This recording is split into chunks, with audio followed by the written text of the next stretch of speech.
Hey everyone, welcome to a new episode of Superhero Deep Dive. As always, I am your host Jason. I have a pretty cool episode planned. This guy, he's kind of badass. I'm just saying, he's a cool guy. Let me get my disclaimers out of the way, and we will get into it. So the information is pulled from different sources across the internet, may or may not be completely complete, but they do give a really good insight on the current superhero. You can catch me every Tuesday and Thursday throughout the day on Outworld Fleet Radio. Their website is outworldfleetradio.online. You can catch me on X and Instagram under Super Deep Dive. You can email me directly at B4itall, so B4itall at yahoo.com. You can also catch me on TikTok and YouTube under Superhero Deep Dive. Please comment, like, subscribe, share, all that good stuff. Hit that notification bell so you know whenever I post new videos. I do post superhero memes daily, so please go ahead, subscribe, and we'll have fun with it. Alright, superhero fun fact. During the early 90s, the king of pop, Michael Jackson himself, he attempted to buy Marvel Comics. Do you want to know why? Not because he thought it was a sound investment, because he wanted to star as Spider-Man in his version of the movie. Would Spider-Man have made, or would Michael Jackson have made a good Spider-Man? I don't see it. I don't see it, but kudos for him. He tried. He tried. That's more than any of us can say, right? Alright, so this week I am talking about the Marvel superhero, cosmic crime fighter, Nova. His real name is Richard Rider. Now there are a couple Novas, because there's actually like a Nova Corps, right? Kind of like Green Lantern. I am just talking about Richard Rider. This time I'm not going into the other one. I believe his name is Sam Alexander. He's newer. He's the new one. You may notice him on more of the cartoons, like the Spider-Man cartoons, but I'm not covering him. I'm covering the classic. I'm covering Richard Rider. So, his origin. When the last surviving member of the planet Xander's elite Nova Corps, Roman Day, is dying, he selects New York high school student Richard Rider to replace him. Because why not, right? Why not give it to a high schooler as opposed to someone with like a career or training or something? Calling himself, Rider is given the uniform and powers of a Nova Centurion, but little instruction on how to use them. Calling himself Nova, Rider becomes a superhero, fighting costume supervillains such as the Condor, Powerhouse, Diamond Head, the Corruptor, and the Sphinx, and teaming up with heroes such as Spider-Man and Thor. He initially hides his identity, but later reveals it to his family. He's also known, instead of Nova, he's also known as Buckethead, because his helmet looks like a bucket. But Rider discovers Day's spaceship orbiting Earth and uses it to journey to Xander with Dr. Sun, Powerhouse Comet, the Crime Buster, and the Sphinx, where they join the Xandarians' war against the Skrulls. Man, everyone is against the Skrulls. No one likes these guys. Maybe it's the chins. I don't know. But with the help of Rom the Space Knight, the Skrulls are defeated. Wanting to return to Earth, Rider is released from his duties on Xander and relinquishes his powers. Upon his return to Earth, Rider struggles to readjust to his failure to complete high school. Unknown to him, the planet Xander is utterly destroyed in an attack by the space pirate Nebula. Is this the same Nebula that's Thanos' daughter? Yes. Short answer, yes. With the help of Night Thrasher, Rider regains his powers and joins the New Warrior superhero team, where he becomes close friends with Speedball. Richard briefly dates Yale student Laura Dunham and teammate Namorita. Now, we did a deep dive on Night Thrasher, Speedball, and Namorita. You should check them out. But you want to know how Night Thrasher helped help Richard Rider regain his powers? He threw him off a roof. They went to the top of a building and he pushed him off. and figured that jolt would restart his powers, and sure enough it did. I mean, he had a 50-50 shot. It was either that or the sidewalk, right? Alright, Ryder later encounters Garth Saul, a former Nova Corps Centurion, who had been driven insane by absorbing too much of the Nova Force, the source of power for the Nova Centurions. Saul seeks more power so he can restore Xander to his former glory. He strips Ryder of his powers and transports him to Xander, and then Saul is later defeated. Ryder witnesses the reformation of the Nova Corps and receives the rank of Centurion Prime.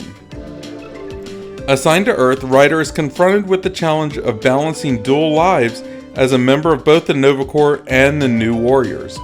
Ryder encounters a Nova Corps member from an alternate timeline named Nova 0.0, who prepares him to stop the Death Storm, which is coming to destroy Earth. Because Ryder defies Xander's Queen Adora to stop the Death Storm, he is temporarily stripped of his powers and rank, but is given back his powers when his replacement sacrifices himself. This dude has been he's had his powers taken away too many times to be cool. Like that's just, at this point, it's kind of like giving a drunk driver his license again, over and over again. It's like, come on, man. Am I saying he doesn't need his powers? No, I'm not saying that at all. I'm just saying, this dude has... He's lost it a few times. That's kind of a big deal. Alright. Nova briefly travels to the US with the Reformed New Warriors as part of a reality TV show. Ryder leaves the group when he is summoned to Xander alongside the entire Nova Corps, which has been fully mobilized to respond to the Annihilation Wave, a force from the Negative Zone led by Annihilus. The wave decimates Xander again, and the corps are in a surprise attack. As the only surviving Centurion, Ryder makes contact with the Xandarian World Mind, a living supercomputer that regulates the Nova Force and is a caretaker of the entire database of Xandarian civilization. The World Mind uploads itself and the entire Nova Force into Ryder, greatly enhancing his abilities. Now, didn't something like this happen? Like that one dude went crazy because he absorbed too much Nova Force, and now Richard Ryder has all of it. Like the entire Nova Force. What's up with that? It's not making a lot of sense, but maybe Richard Ryder, he can mentally handle it. Let's go with that. Now, during the Annihilation War, Ryder takes command of the United Front, a loose collaboration of soldiers in a nearly year-long campaign. Ryder resists the wave's advance across the galaxy until the United Front suffers a swift defeat.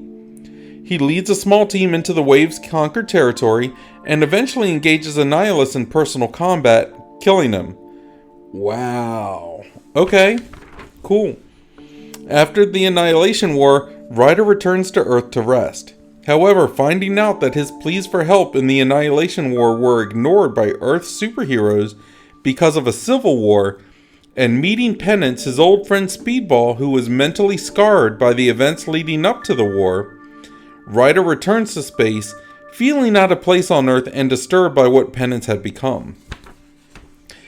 We also did a deep dive on Penance, the alter ego of Speedball, like when he went crazy.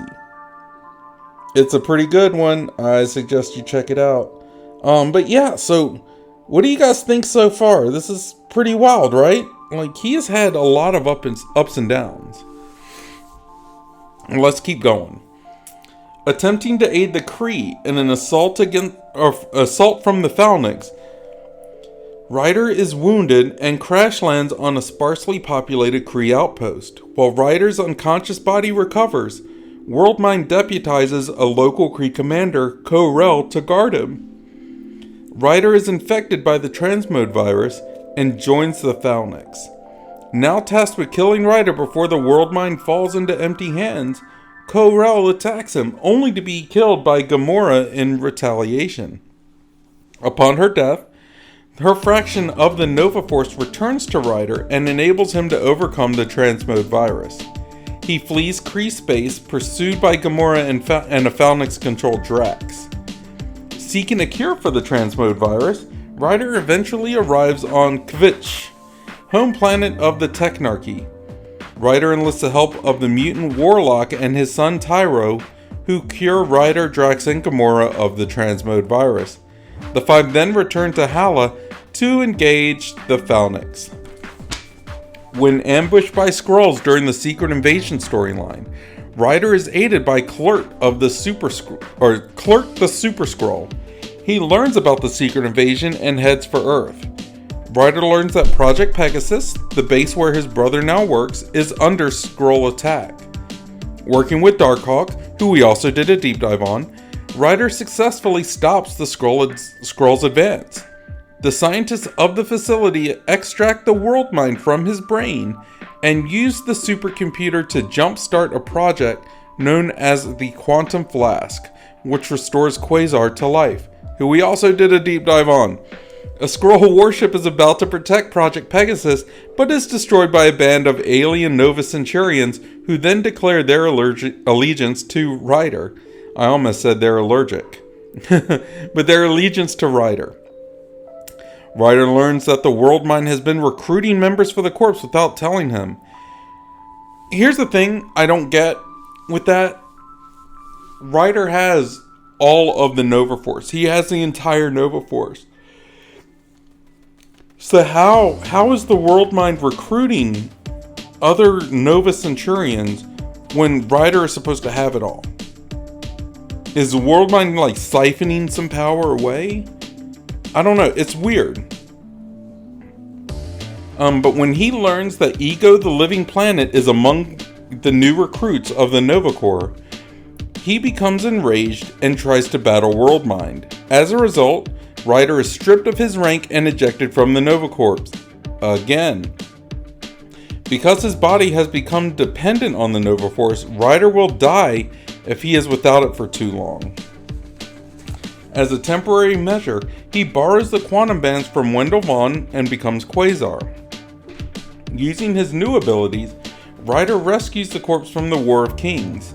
Ego is removed as a Centurion and Ryder begins his Nova Prime status, but not before most of the new recruits are slaughtered by the Shi'ar Imperial Guard. Nova agrees to train the remaining new Centurions, including his younger brother Robert. Nova is later recruited for the Secret Avengers by Steve Rogers and sent to Mars to investigate Roxxon's operation on that planet. While there, Ryder discovers a second Serpent Crown secreted there, only to fall under its influence until rescued by Rogers and his team of Avengers. Shortly after this mission, Nova is called away to deal with the events of the Thanos Imperative, and Steve Rogers confirms that he has left the team. What is up with this? Like, this guy is having like the worst run. A lost Nova Corps ship appears from a tear in space-time known as the Fault. On board is Zan Philo, a long-missing Nova Centurion who was assigned to train the new recruits. Later, Ryder and Darkhawk find themselves inside the Fault, where they are called to do battle for the Sphinx against his younger self. Because of the unstable time stream inside the Fault, Nova is able to return with Namorita, his old girlfriend who had died a few years earlier. Ryder returns to Project Pegasus, where he confronts an alternate Quasar who originates from the Cancerverse, a universe within the Fault. Because everyone's got their own universe. If you haven't known, everyone's got their own universe in Marvel. It's like, oh, you have a costume? Guess what? Now you have a universe. Alright, catching up to the alternate Quasar, Ryder returns to the Fault to see the Universal Church of Truth rip it wide open. Assisted by others, he confronts Lord Marvel, the evil alternate version of Captain Marvel, but cannot stop him. Entering the Fault to assist the Guardians of the Galaxy, Ryder and the Guardians watch Thanos destroy Marvel. Now facing an enraged Thanos, Ryder pulls the Nova Force from the rest of the Corps for extra strength. He and Star-Lord are able to hold back Thanos for a few minutes. For the few minutes it takes for the Fault to actually close, trapping all three of them in the Cancerverse. The two heroes continue to fight Thanos for a cosmic cube, which has the power to send them home. Ryder charges the cube with the Nova Force to create a doorway for Star-Lord, intending to remain behind to keep Thanos from escaping too. Star-Lord escapes, but Ryder is unable to prevent Thanos from escaping as well. Because Ryder he just keeps dropping the ball. I really like Nova, but man, he just keeps dropping it, right? Because no one is immediately aware Star-Lord survived, Nova and Star-Lord receive a statue in their honor on Hala. Sorry. The latest Nova, Sam Alexander, locates the Xandarian world mine. Ryder's consciousness awakens within the world mine during the encounter. It's later revealed that Ryder and the world mine survived the closure of the fault and remain trapped in the Cancerverse. Using the Nova Force, Ryder manages to escape the Cancerverse, returns to Earth to visit his mom, and learns that his father has died. He encounters Alexander and they begin working together. However, in his escape, Ryder has become a portal to the Cancerverse, which repeatedly attempts to invade Earth through him. Because why not? Ryder returns to the Cancerverse in hopes of closing the portal and thus saving his own universe. So if Ryder is actually a portal to the Cancerverse, does it come out like his mouth, his nose? Like, where does it come out? Where is this portal originating from? Is it his butt? Like, does he need to eat a bunch of cheese, just be constipated, clog that sucker up? I don't know. Sorry. Alright, I'm sorry for that. That was crass. Alright, despite his resistance, he is co-opted by the Cancerverse, but is freed by Alexander, who has followed him. The two escape the Cancerverse once more using the cosmic cube carried by Thanos' Cancerverse. By Thanos' Cancerverse doppelganger, I'm sorry. Ryder and Alexander resume their lives and relationships on Earth while continuing as Nova Corpsmen. In the aftermath of Empire, Nova represents the Nova Corps during the Galactic Council meeting held by Kl'rt the Super-Skrull. When Emperor Strot of the Znurks was found dead in the restroom and Noh-Varr becomes a suspect after attacking the Skrull subaltern Valkor, Nova calls the Guardians of the Galaxy to investigate Emperor Strot's murder. During the Judgment Day storyline, Nova appears at the Port Prometheus to protect the evacuees from the attackers at the time when Uranos, the Undying, was attacking. Uranos? I don't know. Uranos. It's like Uranus. Mine? No, yours. Uranus. I'm sorry. My mind is elsewhere today. I'm gonna get in trouble on this one. But what do you guys think, right? Like, is it just me, or does it seem like the more Nova does, the more he ends up messing up? He's an awesome hero. Like, don't get me wrong. He is awesome. His power set is really cool. But man, he just constantly messes up. And it's not like a Spider-Man mess up. Like, this dude just constantly drops the ball, it seems like. I don't know. You let me know what you think. You can catch me on YouTube under Superhero Deep Dive. That's the best way to reach me. Comment, like, subscribe, share, hit the notification bell. If you have questions, comments, fun facts about the character, things I may have missed, your opinions on what you would do with the character, or requests for future episodes, that is the best place to let me know. Especially if you have a discussion, because I love opening it up to where other people can put in their input as well. The only thing I ask is you keep it respectful. There's no hate in my group, so we're going to try to keep it that way. But you can also email me at b4itall, so b4itall@yahoo.com. You can catch me on X and Instagram under Super Deep Dive, and you can catch me on TikTok under Superhero Deep Dive. All my DMs are open. Please feel free to reach out to me anytime. I get emails frequently.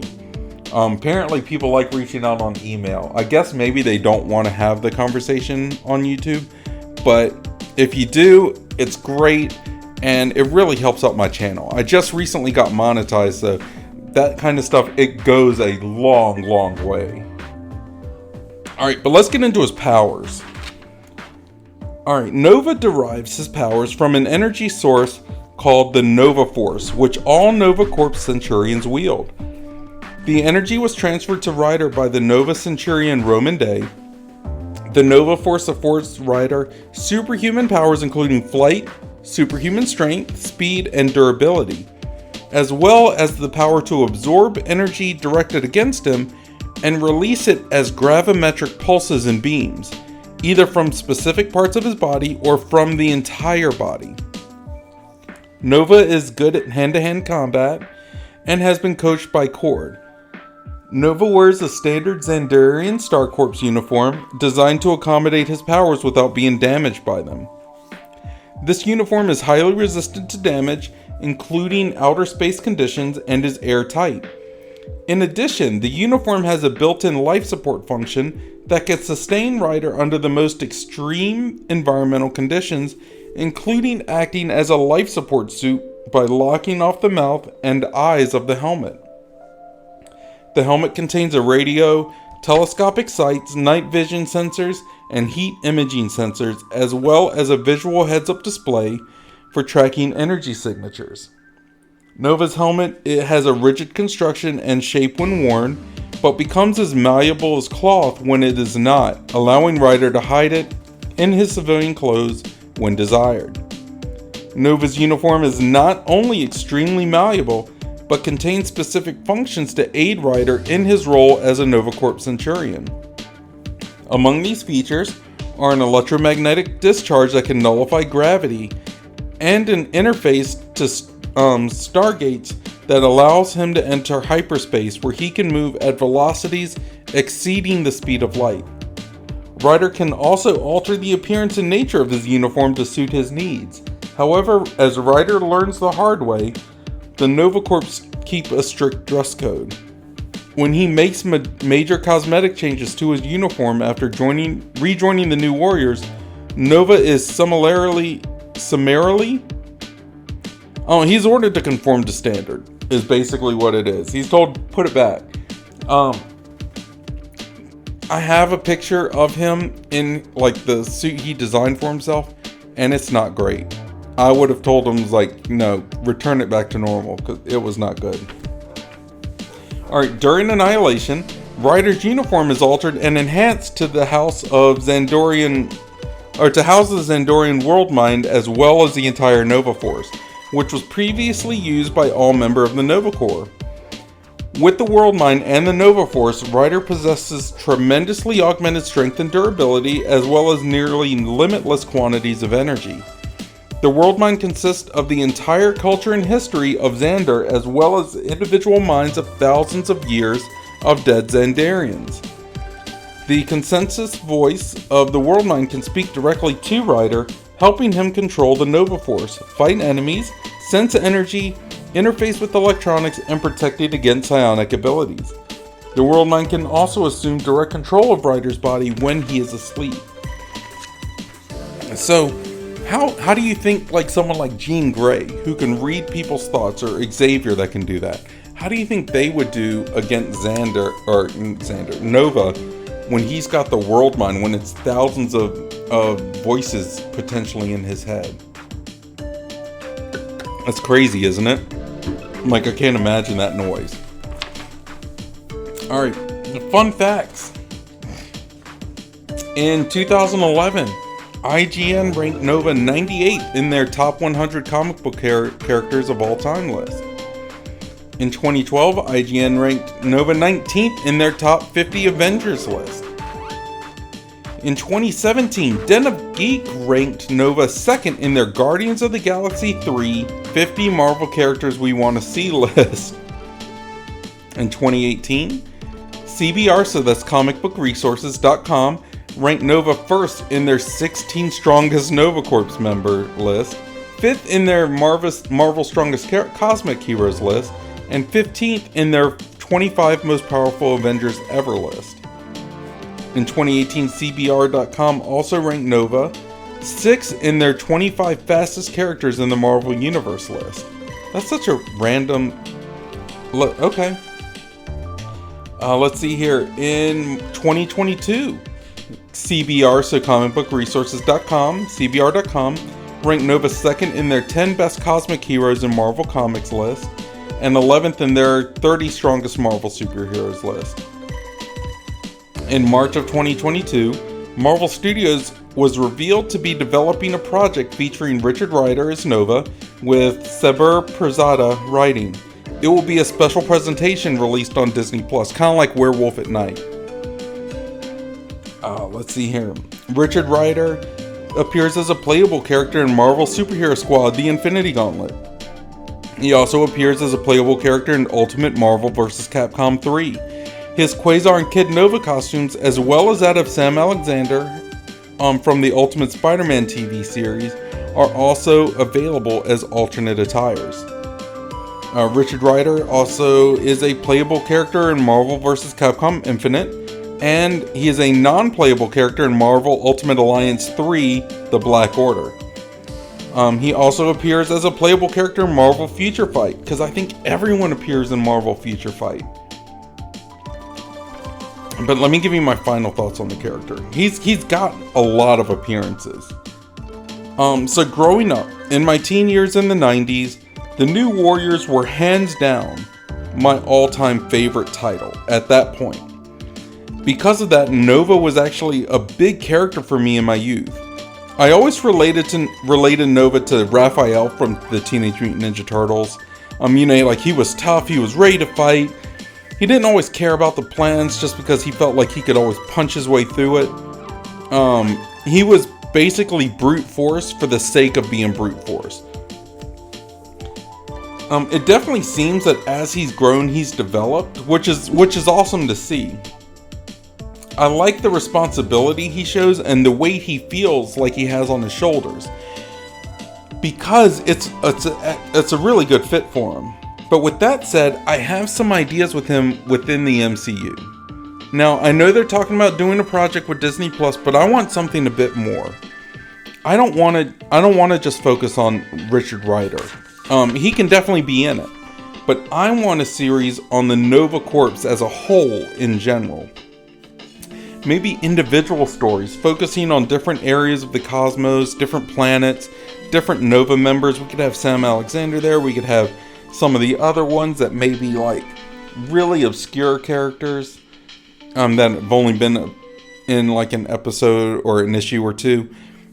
But like different things on different planets, so they don't have to necessarily be related. They can be individual stories within the Nova Corps. But this could introduce other space characters,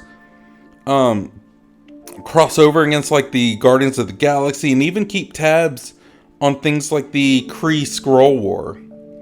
You know, like there's a lot going on with that. So maybe some of the Nova Corps finds different Skrull imposters on whatever planets they're on, and it helps kind of expand the story from there. One of the things I've noticed in the MCU, as well as comics in general, so I'm not just picking on them, is that Earth stories and space stories don't really intersect, which like I said is common and it's understandable. But the focus is more on the Earth stories, like without doubt.